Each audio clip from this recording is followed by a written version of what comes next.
dive into it. Thank you all for being here today. And if you have questions, you can drop them in the chat. I'll also give you a chance at the end to pipe up with any thoughts or anything you have to share with everybody. I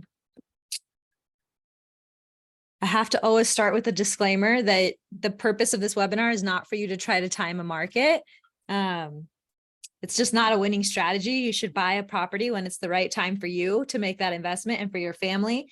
And if you can get yourself ready, then the more information you have, the better off you are, because you don't have to get ready if you stay ready. But if you try to time the market, it's like trying to catch a falling knife. You're going to bleed. So we always have a similar format on these calls. And typically we start with a market update and some recap of latest economic news. Then we get into financing strategies that we're seeing work really well for our buyers, and in our conversations with realtors, the pulse that we're getting on what's working versus what's not. And then we really like to end with success stories of scenarios and clients and realtors, friends, family, anyone that we're seeing winning right now, because who doesn't like to do that? Today, we kind of have a special theme. I wanted to go over who should not be buying right now versus who should.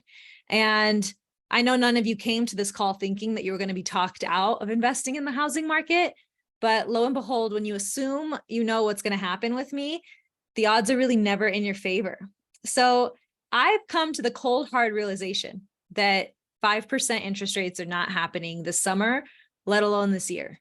And I know I told you otherwise, I'm sorry, but this market is just not for everyone. It's very unpredictable. It's very volatile. And I've seen a lot in the past 11 years. I've seen a couple different kinds of markets. I've seen markets where buyers didn't like prices. I've seen markets where buyers didn't like the inventory and the options available to them. I've seen markets where buyers didn't like, prices or interest rates, both combined. There's two things about this market that I can guarantee no one here will disagree on, and it's what I just mentioned. Home values, home prices are high, and interest rates are also high. There's no way I can spin that to you to try to make it a different story. There's strategies we can use to combat higher interest rates. There's ways we can get creative, and that's what we've been focusing on this call, on this webinar on all year, is what you can do to get to your goals in spite of the climate. But I also think there's a point where we have to be real about the fact that it may not be the right time for you and what you should do if that's the case. So that's what I want to dive into a little bit. Interest rates climbed this year, and then they kind of just got stuck there. And as that happened, most people were expecting that home prices would tank. And they came down a little bit, but then the inventory crisis kicked in. And I think this is where the Fed hadn't fully accounted for what would happen, because yes, they increased interest rates in hopes that by increasing the cost of borrowing money, prices would come down, not just in housing, but definitely in housing. They wanted to help bring housing costs down. And their measures have certainly worked with rental costs. But the residential real estate market has turned out to be kind of tricky, because what I don't think they were planning for was the lock-in effect that it would have, that higher interest rates would cause a lot of current homeowners who would be putting their houses for sale to stay put, to not downsize or to not upsize or to not make a move that they otherwise would have if they could get a similar monthly payment. But you're not going to downsize your house to take out a smaller mortgage that's going to have a higher monthly payment, right? That doesn't make sense. And if you're ready to move up because your family's been in a home for a few years and you could tap into that equity to make a down payment on a new house, but even though you're putting a significant amount down, your monthly payment's going to go up maybe double, that's also going to make you think twice about selling your house. Again, we have strategies, and our team has been going over them with you all year long on what we can do so that you don't feel stuck ever. We never want anyone to feel stuck. But a lot of people aren't on this call, right? The whole country isn't sitting here listening and getting creative about what they can do. So a lot of them do feel like they're stuck in a house they hate because they love the interest rate. That's contributing to an inventory problem. Then there's also the underbuilding that's been happening for the past 10 years. But interest rates went to the sevens. Home prices dipped a little bit because a lot of buyers left the market or were priced out. And then people just realized that if I want to buy a house, these are the terms I'm going to have to deal with. And I'm tired of renting, or I'm tired of sitting on the sidelines, so I'm going to buy. And now we're seeing home prices go back up. For the last 3 months, we've seen month over month increases. And it's highly likely that by the end of this year, we'll be flat or we'll see a slight increase in prices compared to the end of last year. So that means appreciation, meaning that this big bad housing crash that everyone was waiting for happened. We saw a dip and we're on the way back up and we're in a new cycle. Basically, the bubble popped and nothing happened. Nobody screamed. No one became homeless. There wasn't a mass amount of defaults. Mortgage delinquencies are still really, really low. People are paying their mortgage. They're staying in their home. But it is ironic, right? Because the Fed increased interest rates to try to bring home prices down, and instead it's contributing to home prices going back up. So to get to the point and get to the gist of this, usually you're going to hear loan officers telling you no money, no credit, no problem. We can get you a loan. Just call me. Please call me. That's the MO, right? But let's pretend that my livelihood doesn't actually depend on your decision to buy. Let's pretend that I had taken my parents' advice and found a career that wasn't in sales or market dependent or had some kind of guaranteed salary. Let's just pretend for fun. And let's keep this really simple. So if your credit needs help right now, it doesn't mean you can't buy. Nothing I'm going to say on this slide or in this webinar means you cannot buy. I'm just going to help you consider what the pros and cons of waiting would be. So should you buy? If your credit needs a lot of work right now and your scores are too low to qualify or are on the cusp of being able to qualify, should you focus on that? I'm going to say yes, because if your credit needs work right now, it's going to make financing more expensive and a little bit harder than it would be in normal situations.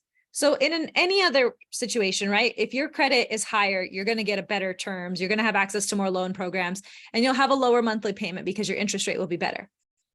Right now, it's more dramatic, the difference it makes to have a better credit score. So if you have been held back by your credit and then also spending a lot of energy watching this market and feeling defeated by it, I would stop doing that and focus on fixing your credit and just wait.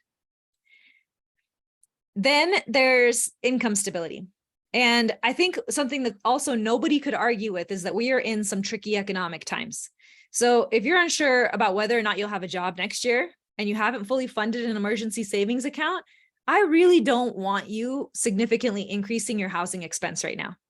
And the truth is that when we run buy versus rent analyses, the mortgage is a little bit higher than the rent in most scenarios at most price points. So it would not be sincere of me to advise you that if you're in an industry that's being highly impacted by hiring freezes or there's mass layoffs. For example, I have friends who work at Facebook, and this whole year, their stomach's been in knots waiting for the last round of layoffs that happened a couple months ago. Or was it just last month?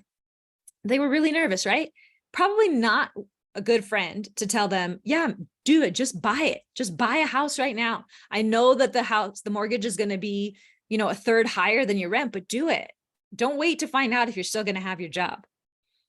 You can't take that path. You need to know that your income is stable. If you own a business that's highly dependent on the economy and going to be really reactive to what we find out in the next few months about a recession, for example, if your business has to do with tourism, now's probably not the time to increase your housing expense.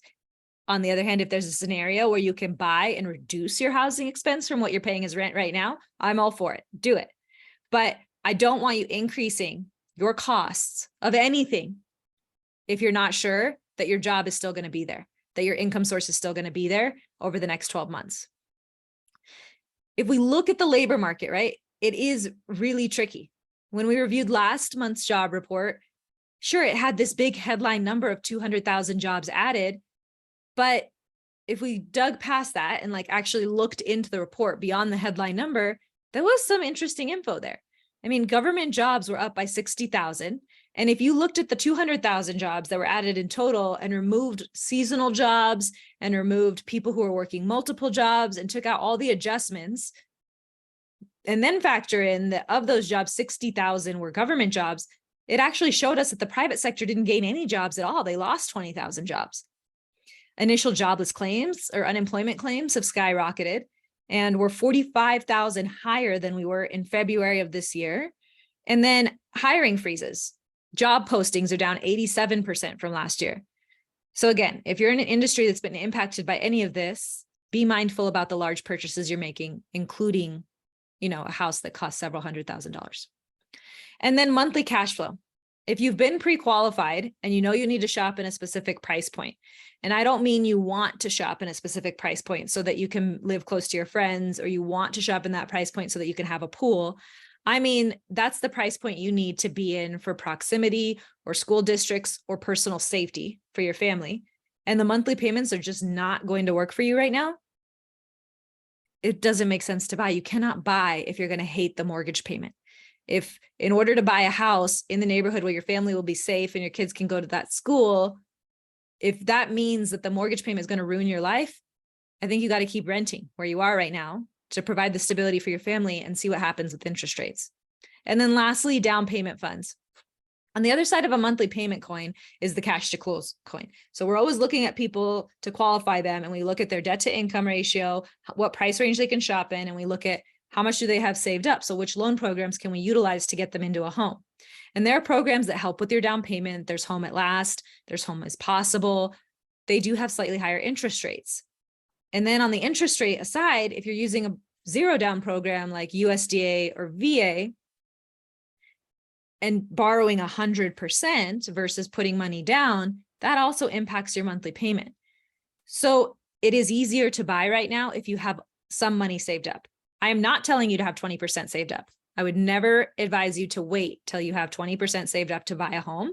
But I think 3 to 5% is a really empowering amount of money to have saved up right now to buy a home, and will put you in a much better position. But because you guys are all probably feeling a little down now after all of that, let's be clear. Waiting to buy does not mean quitting. So if you met any of those criteria where I said you should focus on fixing your credit a little bit, you should focus on saving some money, you should make sure your job is stable. If that criteria fit you and you were like, shit, she's telling me not to buy now, I'm just going to mail it in. No, that is not what I'm saying. Do not quit. Do not leave. Do not cancel your loan application with your lender. Do the work that you need to be doing. While this time is limiting your ability to buy because of higher interest rates or higher prices, fix the things you need to fix so that when the market starts to turn, you're better positioned. Don't just give up. Don't mail it in. Look for a different income source. Look to boost your income so that the monthly cash flow component of all this becomes easier. Save money in the meantime and keep in touch with your lender so that they can keep updating you on your pre-approval. Just like nobody thought interest rates would be 7% right now, they very well could be 5% before we know it. And there's not going to be a lot of notice as things shift and the competition picks up. Because it's important to know as interest rates come back down, you're going to be up against more buyers to buy that home. So I want you to be keeping in touch with your lender and keeping a pulse on the market and staying in contact with your realtor and getting notifications of properties that meet your criteria, and then asking your lender to run numbers on that house, because you might see the interest rates coming down even to 6.5%, or that we have the opportunity to do a 2-1 buy down on that house means that now you qualify.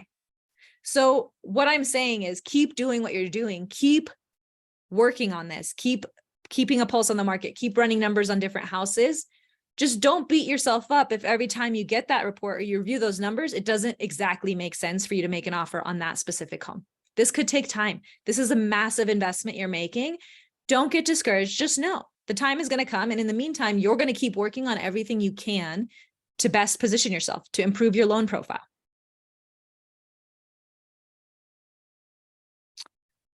So now that I've hopefully re-inspired you, we want to help you guys know what's happening and what strategies are working right now. If you're in the criteria that, this all makes sense for me, I need to keep plugging away, I need to keep making offers, I need to stay aggressive right now. And Nayeli's going to dive into those strategies that we're seeing work really well. Starting with. Thank you, Shivani. So to start off, what we're seeing right now is you need to choose a good realtor. Now is not the time to go with your aunt who just got her real estate license and is looking for her first escrow. Now is not the time to put your future in her hands. You need to work with someone who is competent, who understands our market, that has strong relationships within our community, and is really going to hustle to get that negotiation done for that house to work out for you. And I'm seeing that things are going back to how they were pre-COVID. During the COVID time, it was a hot industry. You saw an influx of real estate agents and you saw a ton of lenders enter our industry. Well, now a lot of those people have left. And beforehand, what we saw, at least in our community, 2017, 2018, 2019, was agents were working together and they were working with the people that they liked, knew, and trusted to put together deals so that both parties were benefiting, both the seller and the buyer. And that's exactly what we're seeing now too. Now people are being more exclusive with who they're working with to make sure that there isn't fallout on transactions and that everyone has a good experience. And that good experience is working with people who you know and who you trust. So right now it's super critical to work with the right team and really interviewing your realtor to make sure that that is a good fit and someone who can get the job done for you. And then next are seller concessions. If you don't ask, you don't get. As simple as that. It's not guaranteed on every single property. And this is where your lender and your real estate agent really have to come together to figure out what is a good strategy for you to get into that house. And that's going to be different and unique to every single property that you're looking at. And so with that, it's really critical to take advantage and see what opportunities are created with asking for those seller concessions. And maybe that involves a little bit more negotiation, but at least everyone is working together to be able to achieve that depending on every single property. But we are seeing these make a really big impact versus asking for a price reduction. Maybe it makes more sense for you to ask for a seller credit to help offset the cost to permanently buy down your rate. Or maybe that is getting a 2-in buy down, or maybe that's helping pay your closing costs so that you have a little bit more money for that rainy day if it ever does come after you close on your house. And lastly, you must get hyper local and be specific. I was talking to a realtor last week and they were telling me that even though it is a seller's market right now, depending on the street, depending on the zip code, depending on the price point, it can be a buyer's market. Maybe if you're afraid of going to a higher price point, maybe that $700,000 house with the higher interest rate, you're like, whoa, there's no way. I'm not going to do it. Maybe it does make sense right now because you'd be getting a better deal, especially with those houses that are a little bit of a higher price point. They're sitting on the market typically a little bit longer because they're harder to qualify. But then maybe that's where your realtor comes in and says, hey, not only am I going to get you a price reduction, but I'm also going to get you that seller concession to help offset those costs and get you a much lower interest rate. So you just have to be really specific about what your goals are and see if that specific property that you're looking at makes sense for you to purchase right now instead of waiting. So there are opportunities out there. We just need to be working with the right people to help get us into those houses. Exactly. Okay. And then we are definitely seeing people win right now. We are seeing a lot of our clients close and get a great deal. So Sandy's going to dive into that. Hi everyone. So yes, I'm super excited. Last week I closed on a first-time home buyer home.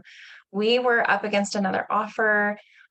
So we had to get a little strategic, but then I called the listing agent to campaign for our offer and they already knew our team, had worked with us before, and felt really confident that the loan was pre-underwritten and good to go. So we got the home into contract. It was just great because the buyer, of course, we were updating every address, different scenarios. We found a payment that they felt comfortable with. They're still a student going to school. So it was really important that the numbers all make sense to them. Through inspections, they ended up being able to get a credit. So we strategically used that to do actually a 3-2-1 buy down.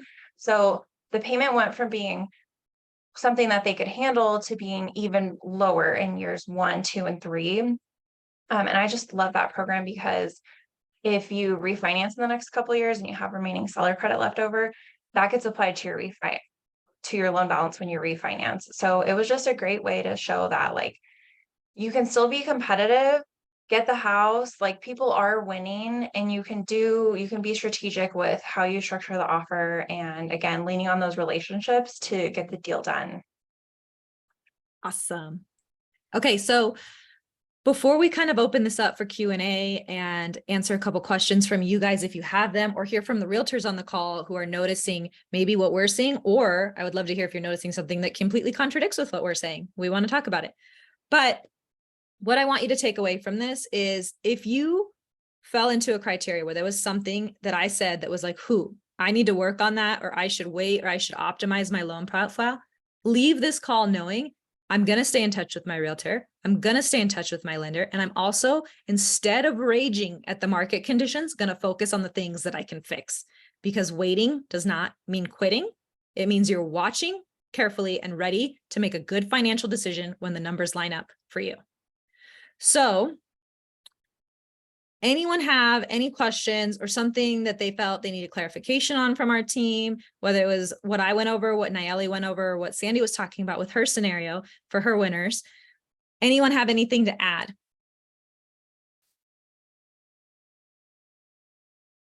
Don't be scared. We're not going to fight with you.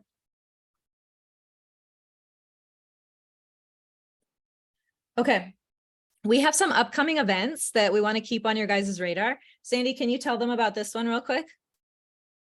Yes. So next week, I am hosting a class on what you didn't know you needed to know about running a business. And this is going to be specific to solopreneurs, entrepreneurs. It's going to be really good for realtors. And it's all about setting up your business strategically, knowing how to run your records, knowing what you can write off. So it's going to be huge on really answering any of your questions that you have about running a business. So if you have friends that are looking at starting a business or launching some sort of freelance business, this will be perfect for them. If you're interested in coming, let me know. You can just shoot me a message, and then I'll get you on the RSVP list. We also have Mortgage and Mimosas coming up next this month. It's August, for realtors on this call. And this is going to be basically a bunch of stuff we learned at Forward from 10 different speakers, and combined into a really cool exercise you can do to get re-excited about your business, to get stoked about marketing yourself and way more confident about it. It will literally breathe life into your real estate business. And we did a mini version of it last week. Everybody loved it. We're expanding on it now for Mortgage and Mimosas, and I'm opening RSVPs for that in a week, Tuesday, less than a week. So keep that on your radar so that you can grab a spot, because we only let 50 people come. And if you didn't want to chime in with your question in front of everybody, but you did have questions and you want to chat with us, use this QR code. You can scan it quick with your phone and book a quick meeting with us. We will reach out and go over anything you needed to know, any questions you had, and make sure that you have a strategy in place so that you can be one of our success stories on a future webinar. Thanks everybody for being on. Anything before I wrap? We good? Speak now or forever hold your peace. Shivani, I wanted to say something real quick. Go ahead, my friend. Hi, everybody. I'm Adrienne. I'm a lender in Fresno, California, but I just wanted to double up on what you had mentioned about what you guys mentioned about the realtor being full-time and being like 100% in it. I had a buyer recently who lost or wasn't able to submit an offer because the realtor they were using basically was part-time. So by the time they got to submit the offer, the seller had already chosen one. So that was a good point to bring up. So I just wanted to bring that up. Thanks, Adrienne. You're welcome. It's nice to have someone in a different market to chime in with what they're seeing, because it's crazy how some things are the same everywhere and some things are totally different in different places. But our team only works with the best realtors. So if you need a recommendation for one, we will give it to you. And I don't mean that like that's not me blowing smoke up your ass. I literally would not work with a realtor if they were not good. We won't do business with them. So we have the best ones and we can connect you with one of them if you need help.